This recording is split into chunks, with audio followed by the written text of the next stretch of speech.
Hey guys, this is Trey, back in another video, and today I'm going to be getting this new filter for my 20-gallon tank, and I'll talk to you more about that now. So here's the Tidal 35 aquarium filter. You can see it's 130 gallons per hour, and it has intake for the surface skimming, and it has lower intake. And I got this filter for this 20-gallon saltwater tank, and I do have to fill it up a little bit more. It's got more salt in. I didn't have enough salt, so I just got that in. And I'm going to be reviewing this, or at least unboxing it. So I really wanted this filter because it's for 35 gallons, and this is 20 gallons. So it's always better to have more filtration. And it has a controller to control the flow, which I like, because I'm going to be putting this on the side of the tank here so it can flow for a saltwater tank. Because I know saltwater tank, you need a lot of flow. So I like that, and you can control it. And also, you can see on the box, right here, it kind of lets you know when it needs to be cleaned. And finally, I like that it has a basket that I could basically put anything I want. Because I have ChemiPure, I could put that in a bag, I could put sponges, I have filter floss that I'll probably cut, and then I can also put like bio balls that it comes with it. So I really like that feature. So now, I'm gonna open it. My first time getting one of these filters. So, see how the box comes. Comes with instructions right on the top. And then here's the actual filter. You can see here's the lid. This is what pops up and down for when you need to clean it, which is a really cool feature. And then here's the actual filter. And you can see that's all that comes in the box. So now, again, the pump. This is the internal, which I know is really good. Most most hang on the back filters are external, meaning the pump is inside the filter. This, I believe, I'll look back at the directions to make sure, but I believe it goes on something like this. But I'll go ahead and do that now. So I just looked at the directions, and you actually take the pump and slide it up, because you can see in there's a hole that goes to that hole. Just kind of push it up, and it should, there we go, snap right in place.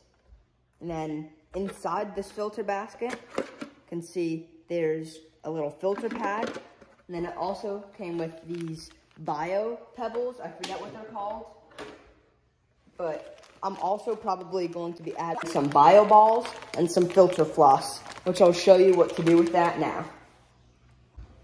So here's the ChemiPure. It's in a bag. I just got it from a filter. So I actually had a canister filter running on this tank, and it started leaking everywhere, and I wasn't home. I was at school, and my parents got it. And when my mom, she doesn't really know how to fix canister filters. I mean, I don't either.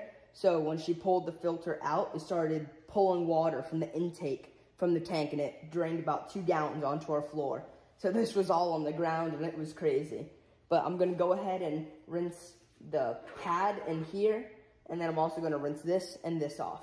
And I'm going to trace that pad on some filter floss, and I'll show you how I'm gonna fit this all in the basket.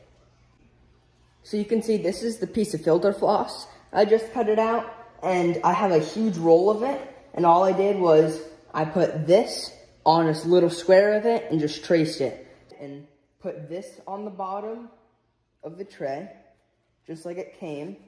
Then I'm going to put this in here. Gotta make sure you push it all the way down.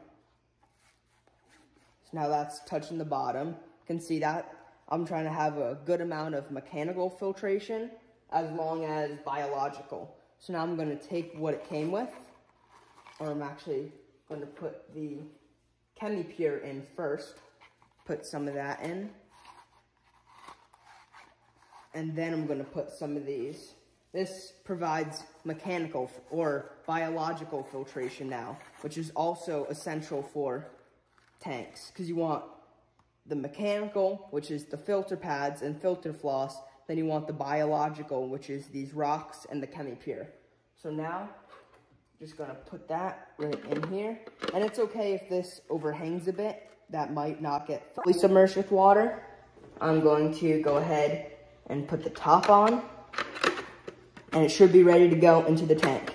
And I'm gonna go ahead, put it on the tank and plug it in. All right, so I think there should be enough water in the tank. I may have to add more, but it's our RO water, so I don't really have too much of it. But I'm gonna go ahead and plug it in. Can hear it's working. And there we go.